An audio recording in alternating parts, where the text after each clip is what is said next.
30 Folgen, Hammer! 24 Angler, Yes! 4 Gruppen, Noch Schneider! 3 Zielfische, Alter, wie geil ist das? ein Hauptgewinn und ein Titel. Der YouTube Predator Cup 2020 wird präsentiert von Abu Garcia, Garmin und LMAB. Hallo liebe Zuschauer und herzlich willkommen zur dritten von 4 Folgen in der Gruppe B des YouTube Predator Cup 2020. Am ersten Wettkampftag klappte bei Jasmin Spingel-Petersen wirklich alles. An nur einem Spot fing sie alle 3 Fischarten und alle 6 Wertungsfische. Sie liegt mit 450,9 Punkten in Führung. Doch auch bei Vizemeister Herbert Ziereis lief der erste Tag nach anfänglichen Schwierigkeiten ziemlich gut. 375,9 Punkte bei 5 Wertungsfischen sind ebenfalls ein starkes Ergebnis. Herbert fehlt noch ein Barsch in der Wertung. Auf Platz 3 folgt Daniel Andriani mit ebenfalls 5 Wertungsfischen.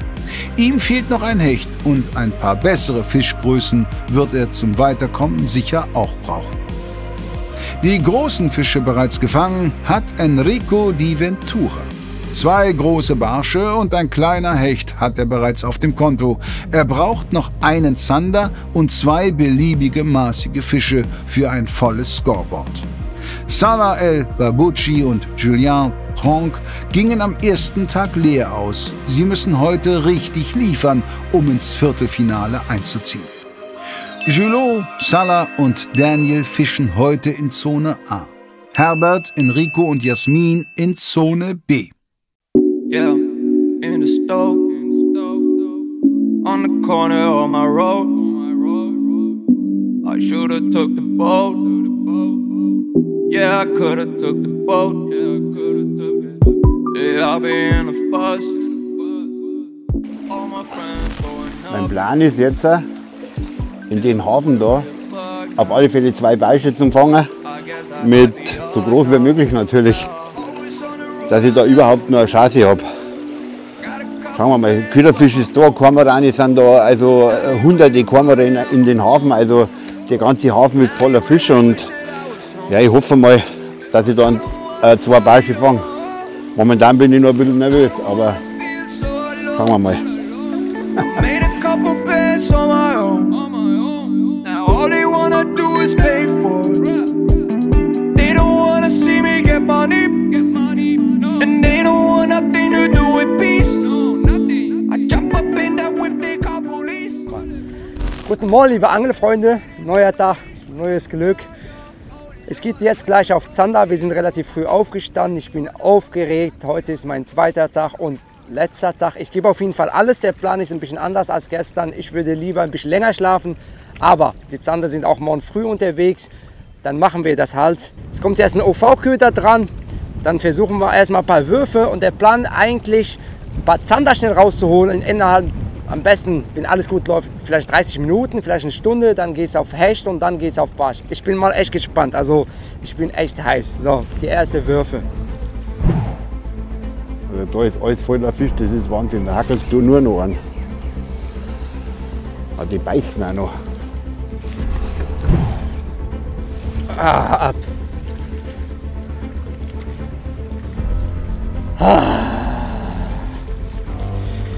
Ja, das ist das Problem mit dem Wind. Klar, ich habe so einen Schnurrbogen, den Biss habe ich gar nicht großartig mitbekommen. Und auf einmal war der da. Ich hatte den Kurs im Drill und der ist ausgestiegen. Also weitermachen.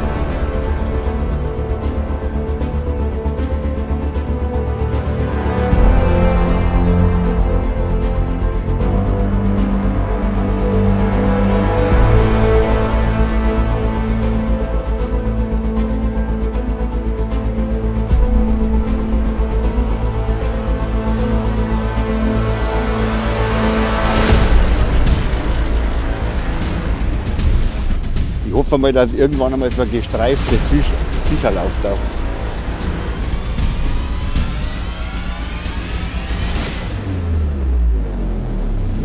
Ah, Barsch!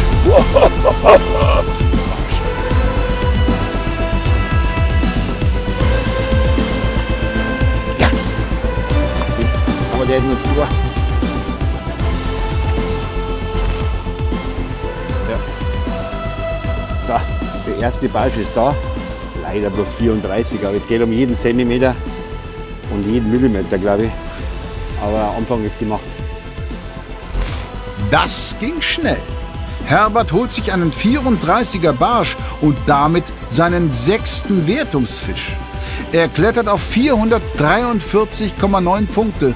Für Platz 1 reicht das aktuell noch nicht. Aber er festigt seinen 2. Rang. Der rote Twister ist für die Dinger nichts, glaube ich. Für die Barsche. Den wollen die Praxen voll. Also. Könnte auch wieder ein Barsch sein, könnte. Nein, Praxe. Und der schaut aus vom Drill her, da denkst du, ja, das haut jetzt hin. Ja, wir sind jetzt am ersten Spot angekommen. Ich habe tatsächlich eine lange Fahrt in Kauf genommen. 25 Minuten von meiner Angelzeit sind schon verstrichen, aber das ist nicht schlimm. Ich weiß, dass hier aktuell auch noch Hechte sind. Ich habe selber auch gefangen, habe mich hier auch vorbereitet. Und ich denke mal, dass wir hier heute noch den einen oder anderen Fisch rauszaubern werden. Ich habe ja noch ein bisschen Zeit.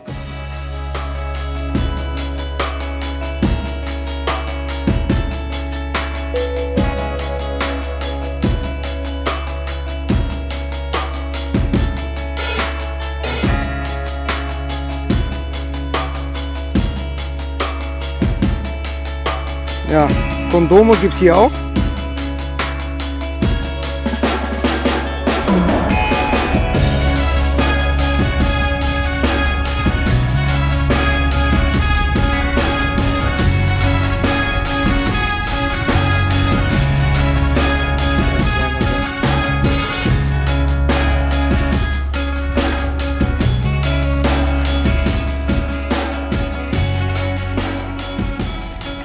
Ob der Maß hat, schauen wir mal.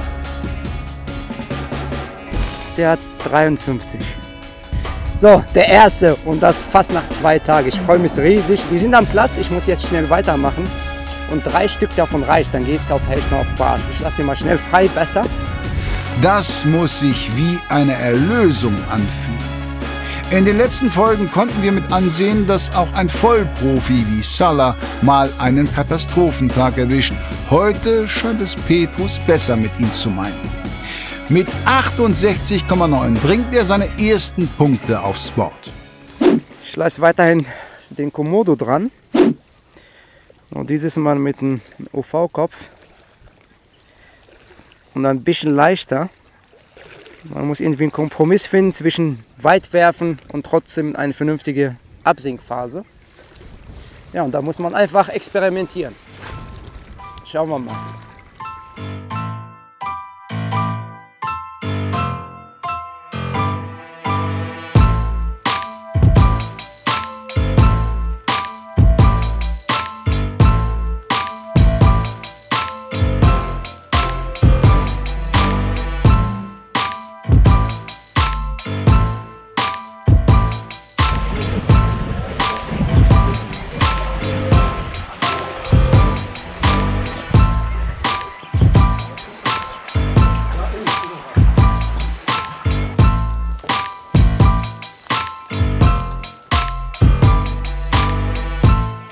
Der ist schön. Oh, Angel ist auch. Aber ja, ja, ja. Den brauche ich. Der ist richtig schön für da, glaube ich. Ja, der ist geil. Fett ist er, der hätte ein bisschen länger noch sein. 40,5. 41. Okay. So, und jetzt bin ich richtig happy. So ein oder noch 2 sollen, weil wir kämpfen um jeden Zentimeter. Das ist die Tabellenführung. Herbert ersetzt einen kleinen Zander vom Vortag durch diesen prächtigen 41er Barsch und zieht an Jasmin vorbei. Die Konkurrenz weiß heute wie immer am 2. Tag nicht, wie es bei den anderen läuft. Jasmin hat also keine Ahnung, dass sie ihre Führung soeben verloren hat. Ich bin jetzt schon fast super, aber ich kann ja noch ein bisschen was ausbessern. Aber jetzt muss ich mir dann überlegen, ob ich nicht dann ein Hecht noch verbessert. In diesem Wettbewerb ist nichts leicht. Aber ich glaube, ich fange noch erst am Barsch. Ich fange erst noch am Barsch. Ja, ich habe jetzt gerade die ersten Würfe gemacht und habe festgestellt, dass es mit der harten Rute nicht so gut funktioniert, weil die sich tatsächlich auch erst ab relativ viel Gewicht auflädt. Nun habe ich auf ein leichteres Modell gewechselt mit maximal 25 Gramm Wurfgewicht, weil ich auch nur kleine Köder in 10 cm fische mit 7 Gramm maximal, 7 Gramm Jigkopf. Ich denke mal, das wird interessant heute.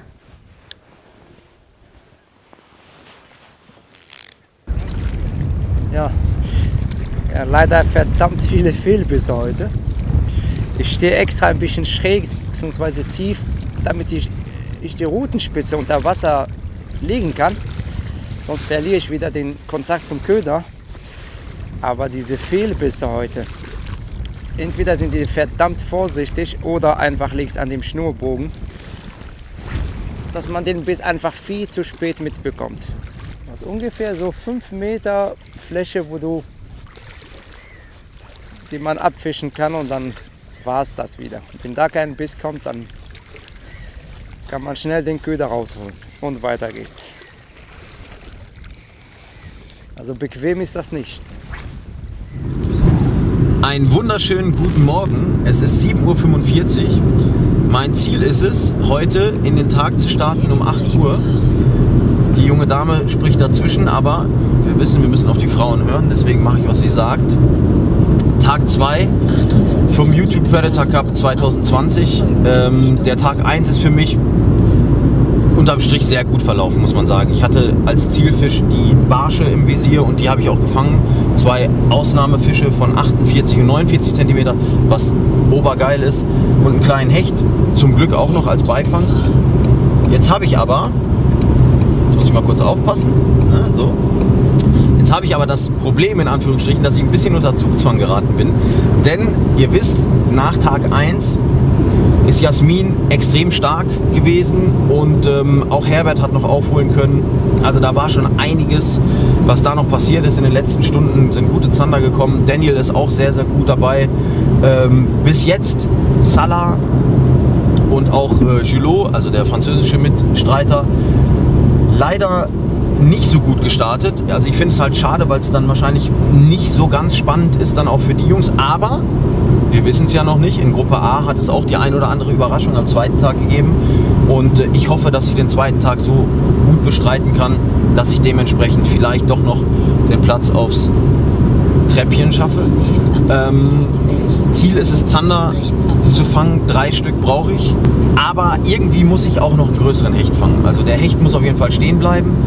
Ich brauche diesen einen großen Hecht dann noch dazu, aber erstmal die Zander, und das ist jetzt primär auch das Ziel. Also wir konzentrieren uns jetzt die nächsten Stunden, mit wir meine ich euch und mich zusammen, wir konzentrieren uns jetzt die nächsten Stunden aufs Zanderangeln. Ich brauche diese 3 Zander und dann können wir weitersehen, dann schauen wir, was wir machen, weil dann hätte ich noch einen Spot, der eventuell einen guten Hecht produzieren kann. Ob das klappt oder nicht, das weiß ich selber noch nicht. Wenn ich es wüsste, würde ich nicht hier sitzen. Drückt mir die Daumen, ich kann es gut gebrauchen.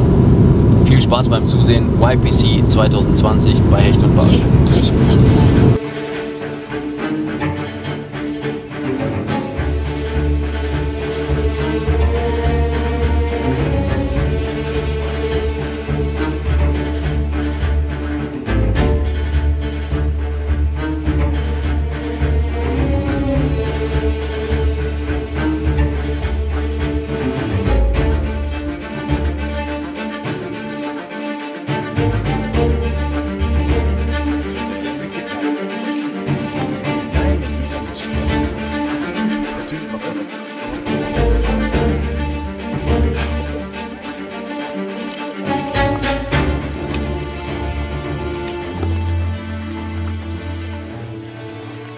Der ist im Kescher. Ja, er ist wieder da. Einer. Okay.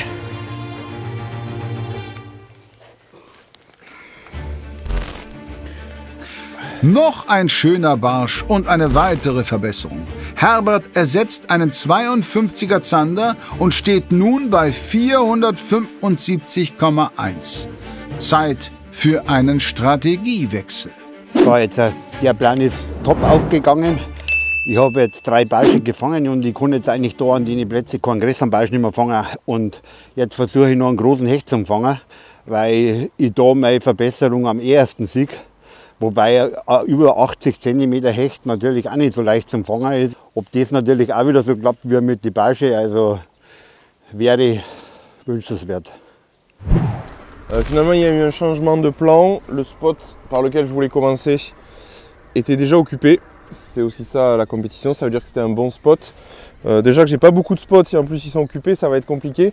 Mais effectivement, j'avais un plan B, heureusement, et c'est indispensable. Donc c'est pour ça que tant pis, on va pas pouvoir pêcher vraiment au lever du jour. Là, le jour s'est déjà levé. Mais bon, c'est un bon endroit aussi pour le cendre, donc on va essayer de pêcher le mieux possible. Allez, c'est parti pour le deuxième jour. Premier lancer. Ich habe jetzt den ASB dran gemacht, quasi ein Jigspin. Bevor ich hier den Spot verlasse, probiere ich ganz groß auf Barsche. Weil wenn die Barsche am Platz sind, die können den ASB auf jeden Fall nicht widerstehen. Zumindest die Erfahrung, die ich gemacht habe. Aber jeden Tag ist anders. Aber dieser Wind kann man nicht einfach abstellen, fertig nehmen. Also wir sind jetzt auf dem Weg zum Hechtspot und wir haben jetzt alles zusammengerechnet mit den Punkten und so. Jeder Hecht, den ich jetzt fangen würde, über 68 cm, bringt mir von den Punkten was. Oder zum Beispiel kann ich ja jetzt den 37er Barsch auch wieder ersetzen mit einem größeren Hecht. Also, und wir haben jetzt genügend Zeit noch, also schauen wir mal, ob die Hechte halt bissig sind. Aber ich bin natürlich jetzt voll motiviert und jetzt geht's aufs Ganze. Es gibt Neuigkeiten von Monkey Lures für Barschangler, für Zanderangler. Und jetzt auch für Hechtangler. Der neue Curly und Fat Louis ist jetzt online bei Hecht und Barsch. Shoppen gehen und gleichzeitig YPC supporten. So this right here is the brand new Abu Garcia Beast belly boat. Super robust PVC belly boat. So it features an inflatable seat with a very thick seat bottom. The side bags that you can clip on and clip off. They feature a little cable socket where you can put your wire through for your fish finder or your battery. On the side we also have a reflective Beast logo with low light conditions. Make sure that you're visible on the water. All with all, it's a very complete belly boat that you can really use in every circumstance, ready to fish and ready to catch a beast.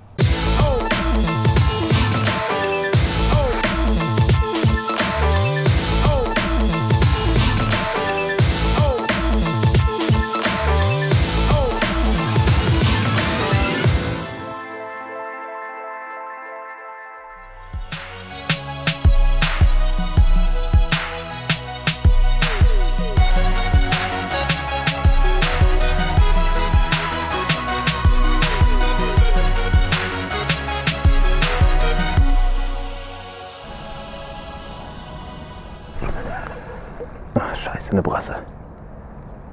Scheiße.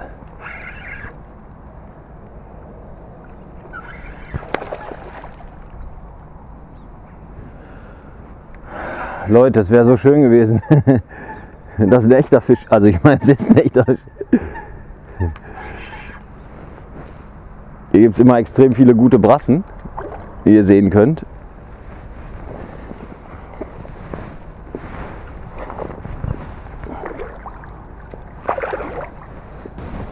Da machen wir gar nicht lange mit rum.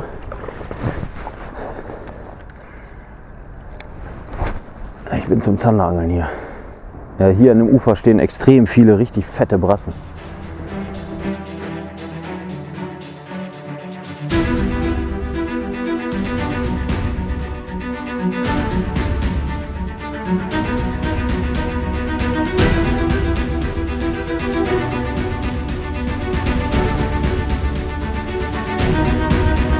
gesehen?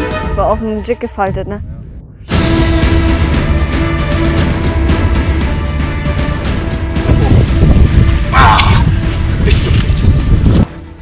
Es war schon einer dran. Der war aber nicht klar.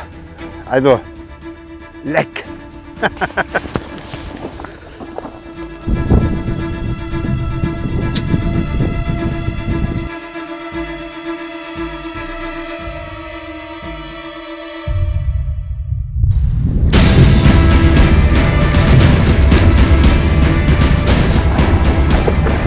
Alter, ich glaub's ja wohl nicht.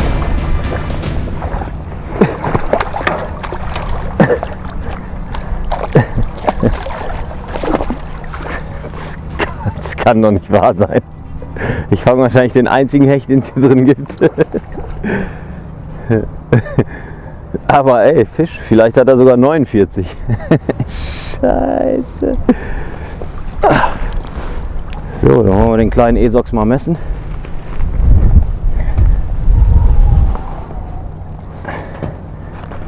Nicht zappeln, kleiner Freund. Wir brauchen dich hier.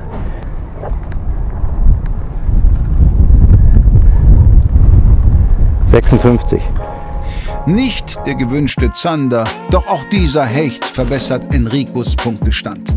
Er hat nun 299 Zähler, bleibt aber Vierter. Ist wohl letzte Woche hier an den ersten Spot. Sind immerhin 5 Kontakte. Schade, da hätte ich gerne gehabt, dass ich die erste Stunde die Zander voll mache. Aber der Wind nimmt mehr zu und es wird immer kälter. Deswegen gehen wir in die ruhige Bereich und versuchen wir weiterhin auf Zander, Hecht und Barsch. Das ist eine gute Stelle, die man trotz Wind fischen kann. Also ich kann sehr flach fischen. Ich glaube, da kommt der Gummifisch runter. Ich nehme dann so ein Shutterbait oder irgendwas Ähnliches, was Krach macht. Und ich werfe dann, was weiß ich, bis nicht mehr geht, bis der Arzt kommt. Aber es wird auf jeden Fall knallen. Also ich probiere es jetzt da in den Kanal. Ich weiß gar nicht, ob das überhaupt der Kanal ist. Aber so was Ähnliches auf alle Fälle. Mit einem Shutterbait. Und das Kurioseste ist, beim zweiten Wurf ist mir schon einer nachgeschwommen. Ich würde mal sagen, so mit 90 cm. Und ist dann wieder kurz vorher abgedreht. Also Interesse hat er schon mal gezeigt. Also der Köder lockt auf alle Fälle schon einmal.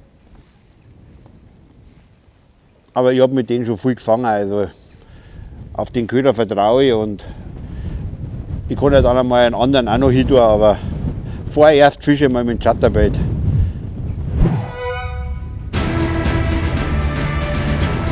Wir legen wieder ein bisschen Schnur.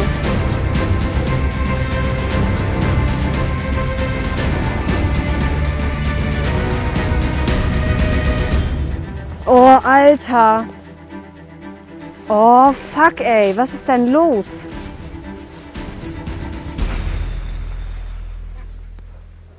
Vorfach komplett unberührt. Oh, fuck, ey.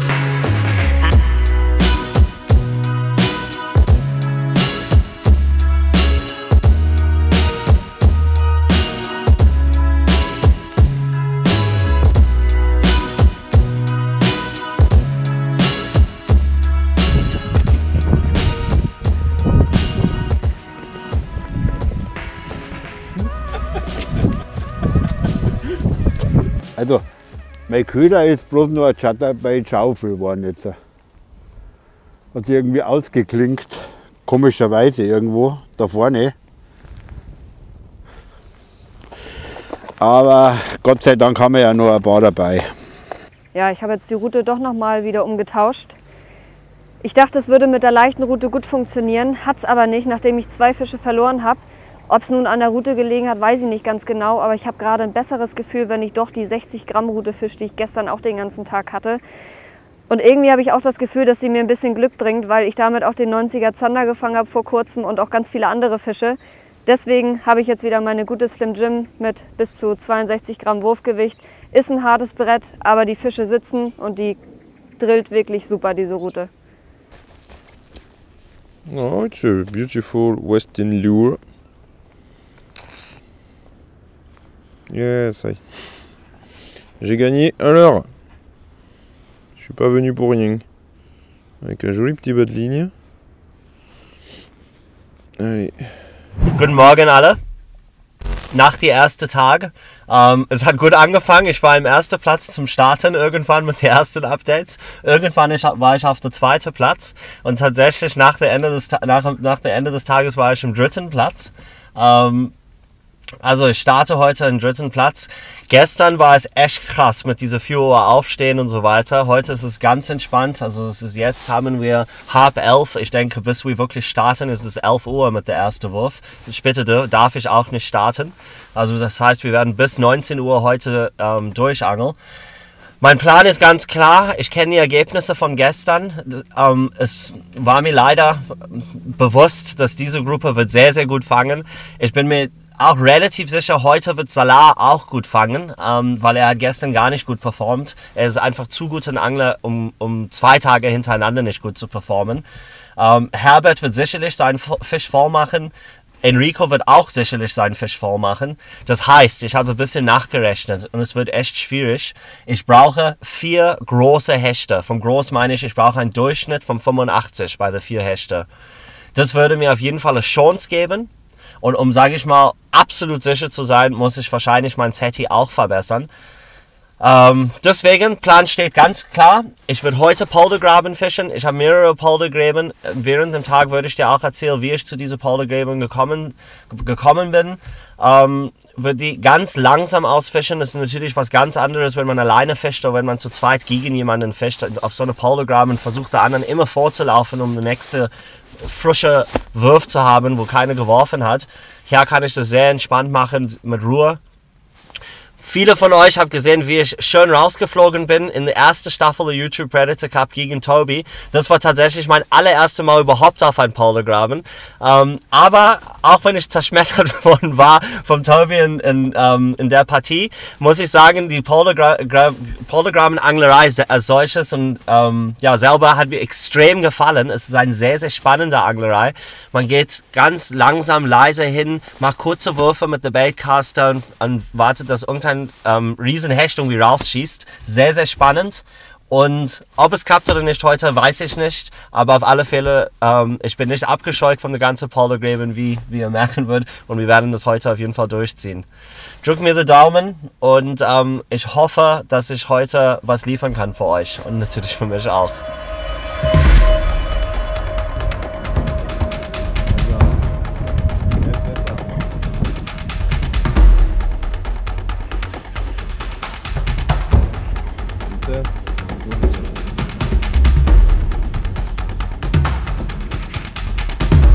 Ich hoffe mal, dass er nicht mehr aussteigt wieder.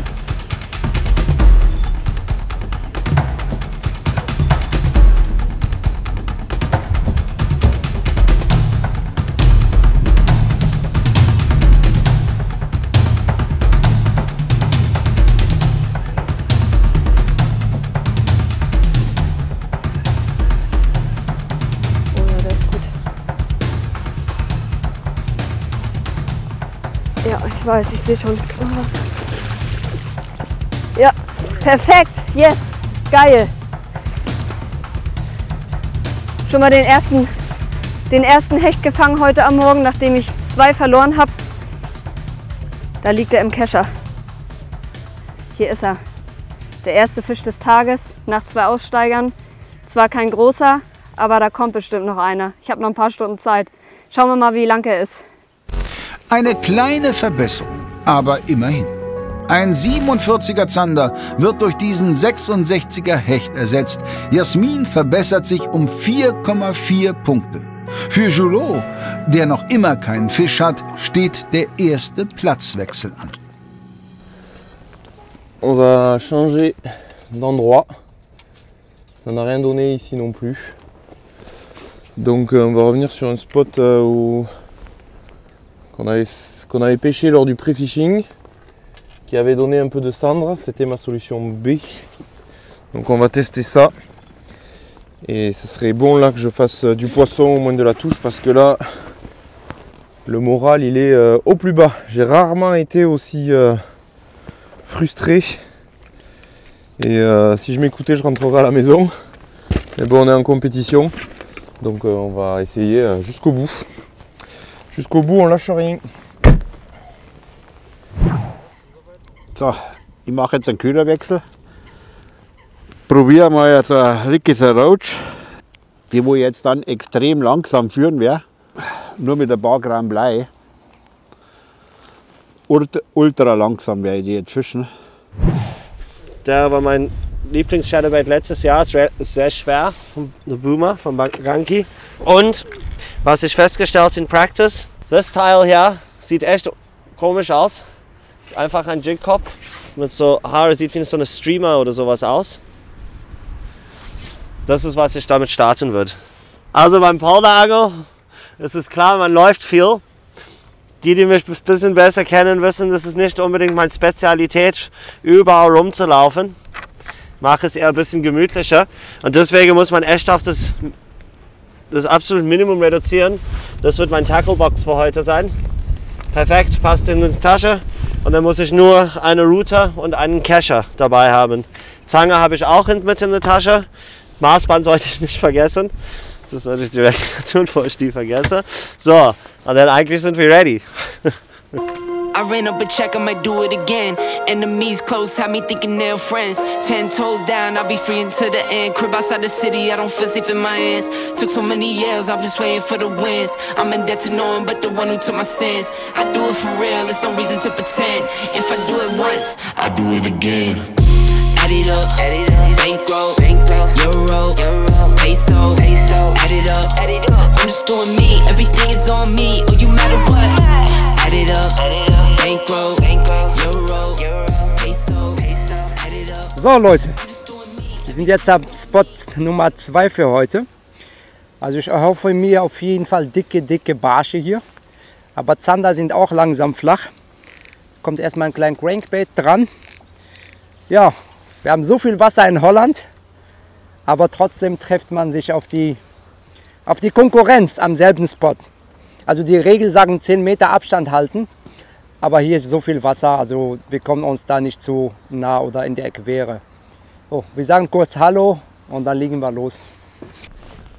On voit là-bas, il y a Salah, un autre concurrent du coup qui arrive aussi sur le spot. C'est lui qui était sur le premier spot de la journée, ou celui que je voulais faire en premier. C'est lui qui y était. C'est pour ça qu'on n'a pas pu y aller. Là, il me rejoint, comme quoi on doit avoir les mêmes infos. C'est un peu rassurant, sauf que bon, je n'ai toujours pas fait de poisson. On va voir si on peut lui demander, mais bon, je ne sais pas s'il va venir jusqu'ici. On verra.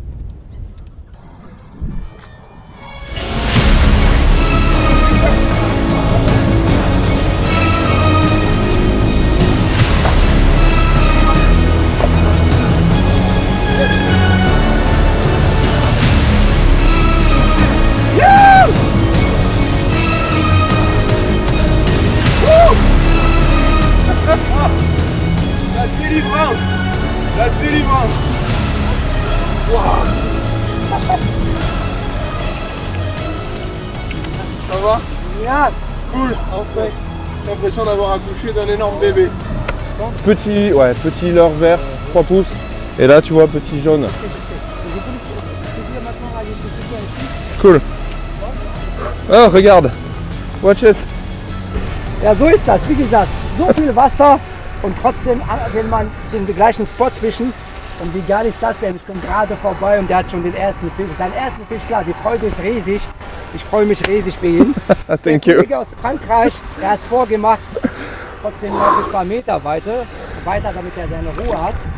Und ich kann nur sagen, dickes Pilkrieg. C'est bien fait alors, super. Cool. Ouais. Thank you.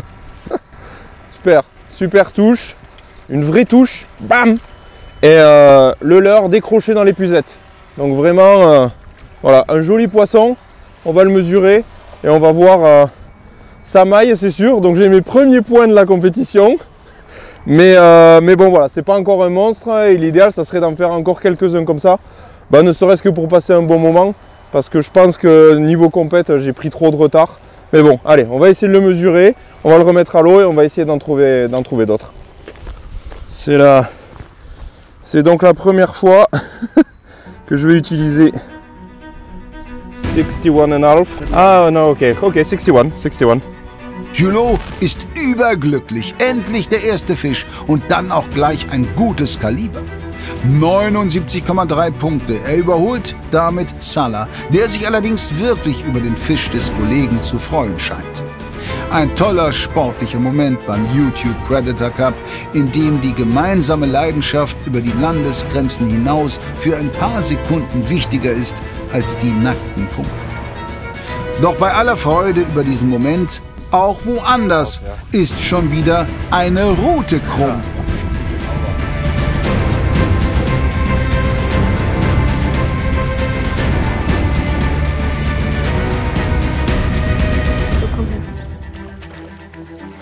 So, nur in den Kescher rein. Zack. Perfekt. Da ist der zweite Hecht für heute. So, zweiter Fisch für heute im Kescher. Wollen wir mal schauen, wie groß der Bursche ist. Der ist ein bisschen größer als der andere, denke ich. Knapp drüber. Der ist über den halben. Ja. Vorne liegt er an. Also eben. 69.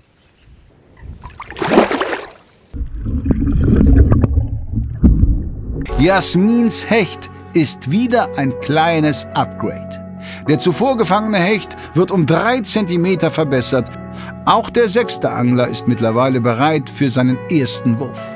In einer Minute geht's bei mir los. Ich bin tatsächlich etwas mehr nervös als gestern. Hängt viel auf dem Spiel heute. Hoffentlich spielen die Hechte mit. Die sind da. Die müssen nur beißen wollen. Der habe ich bekommen in Zimbabwe, wenn ich die LMAB-Trip nach Zimbabwe gemacht habe. Vor 2 Jahren haben wir auf Tigerfisch geangelt und das war ein Tigerfisch-Streamer. Da habe ich wieder in meinen Box gefunden und dachte, probiere ich die mal aus. Und der hat tatsächlich in Practice gut funktioniert. Was sagt der Schiri hier? 15 Sekunden. 15 Sekunden. Ja, wird keine Sekunde geschenkt, Leute. Auf geht's. Danke. Guter Start, Leute. Der Flieger muss nass, ansonsten fliegt er nicht.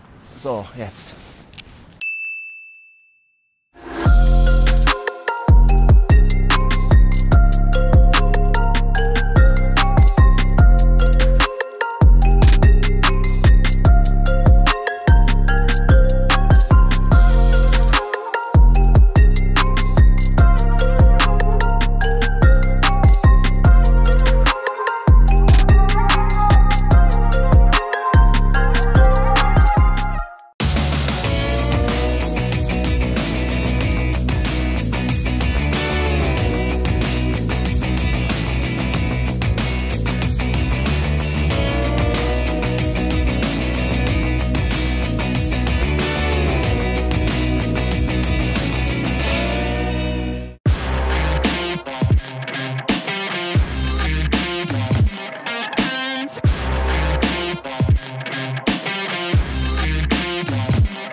Ja, jetzt geht's auf Barsch.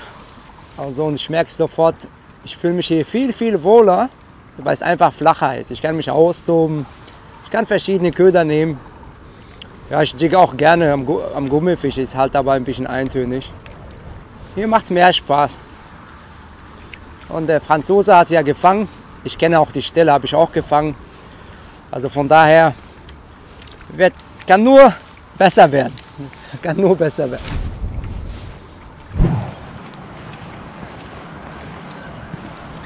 Biss kommt.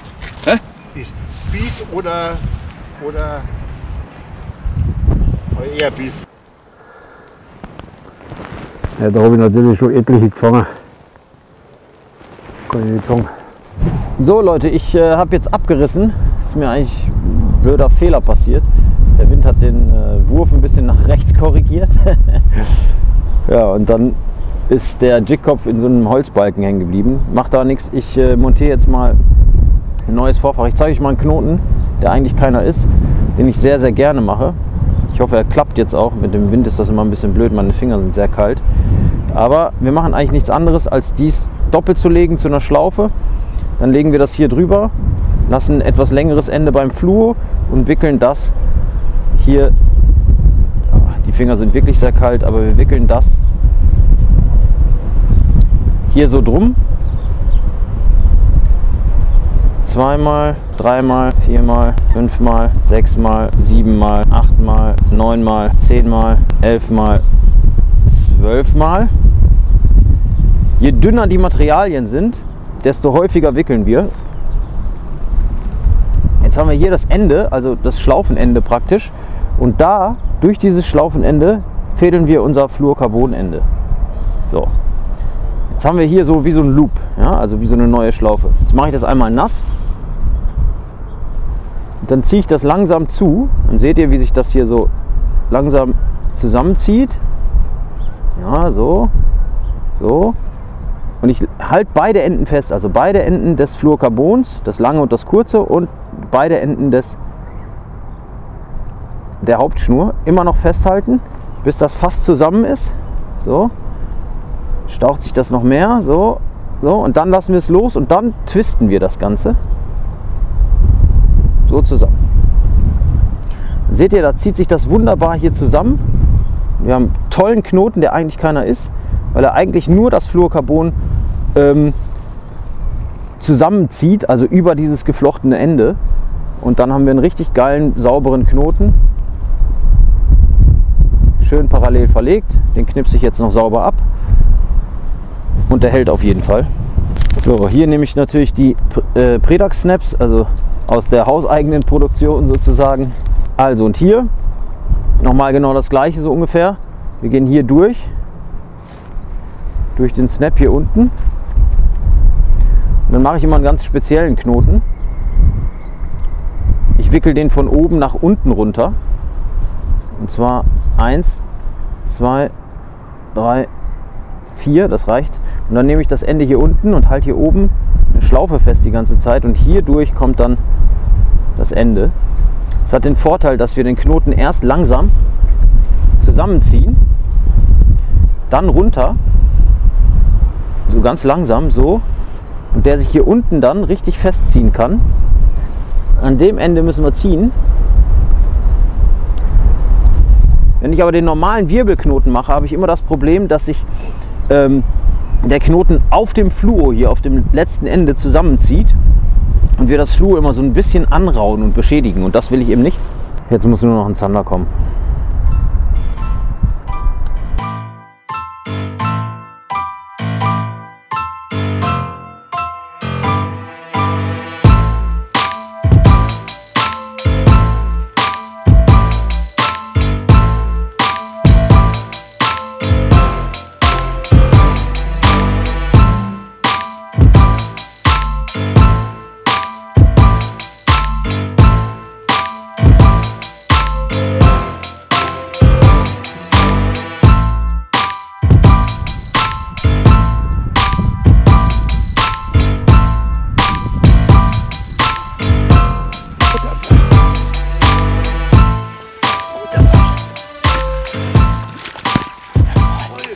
Jawohl, Leute, jawohl.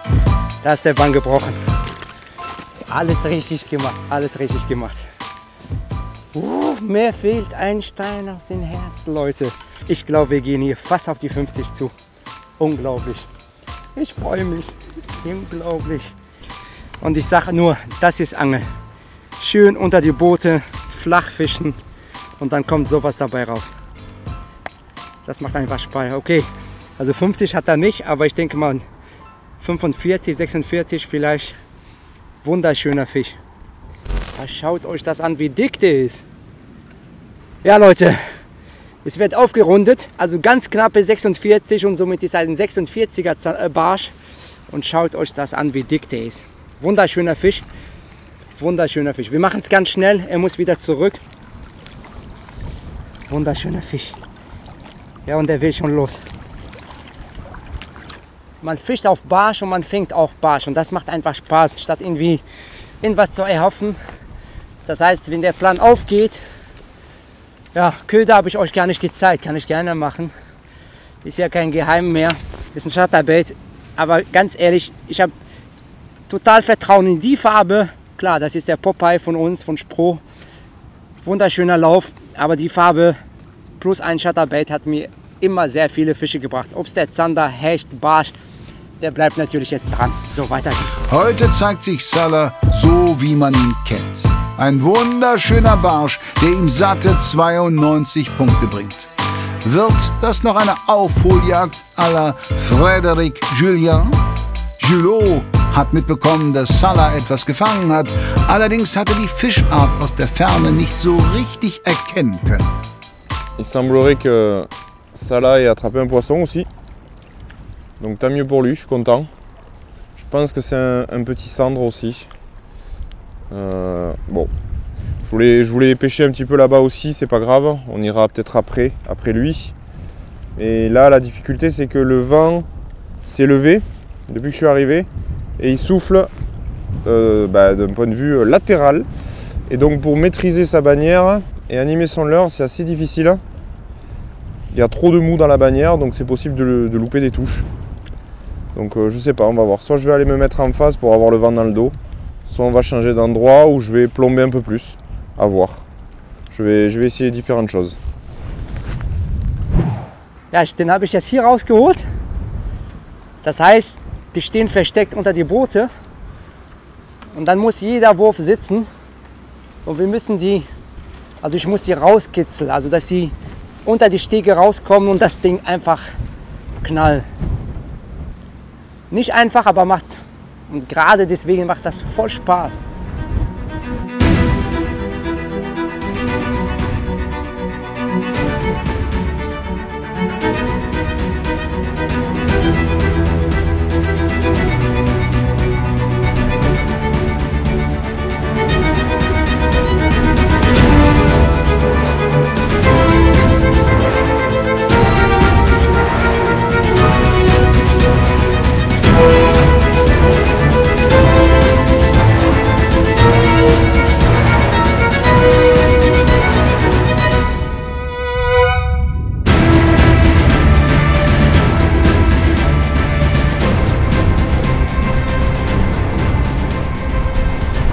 Original. Leute, ich hatte meinen ersten Biss. Die Hoffnung ist zurück. Scheiße. Ganz spitz hinten in den Schwanzteller. Nur so ganz, ganz feine Ritzer im Schwanzteller. Die beißen extrem spitz. Aber egal, ey, Hauptsache sie beißen irgendwann. Heute der Pressure ist größer, die Zeit fliegt auf jeden Fall schneller. Oh, die Zeit fliegt schneller und ja, da ist mehr Druck. Für einige gestern hat natürlich der Plan sofort funktioniert. 5 Minuten erster Fisch bei Barsch und bei Zander. So habe ich das natürlich vorgestellt, auch bei dem Hecht. Aber heute wird ein anderer Challenge. Man muss die erstmal finden. Oder ich weiß, wo die sind hier. Man muss die irgendwie zum Beißen bringen. Das ultra Spannende ist natürlich jetzt bei der Sache, dass wir am zweiten Tag keine WhatsApp-Gruppe mehr haben. Das heißt, gestern haben wir immer gespannt erfahren, wer was gefangen hat, und am zweiten Tag ist Stillstand. Das heißt, man weiß nicht, gelangt es jetzt oder ist man 5 cm zurück oder. Das ist natürlich für die Nerven natürlich auch noch mal zusätzlich. Ganz schön spannend. Ja, so langsam muss ich sagen, steigt auch bei mir die Anspannung. Ich habe zwar schon gefangen, leider noch nicht die Größe, die ich haben wollte. Aber ich weiß auch nicht, ob die anderen fangen oder nicht. Ich glaube, das wird ein sehr knappes Rennen und ich denke mal, dass das Ergebnis heute Abend auch entweder ein Schlag ins Gesicht wird oder Freudentränen auslösen wird. Mal schauen. Ich bin echt gespannt. Ich bin wirklich gerade ein bisschen nervös.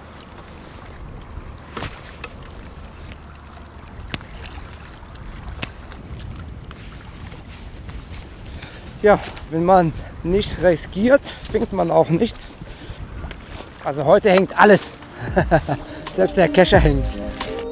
So, liebe Zuschauer, das war's auch schon wieder für heute. Doch schon bald werdet ihr wissen, wer gegen Tobias und Frederik im Viertelfinale fischen wird. Herbert und Jasmin gehen als die Gejagten in die letzte Folge. Daniel, Enrico, Salah und Julot werden alles versuchen, noch an zumindest einem der beiden vorbeizukommen. Kanal abonnieren, Glocke aktivieren, dann bekommt ihr eine Nachricht und wisst, dass jetzt die Zeit für die Entscheidung gekommen ist. Wir freuen uns über Likes, Kommentare und hoffen, dass ihr bald wieder einschaltet. Macht's gut, ihr Lieben.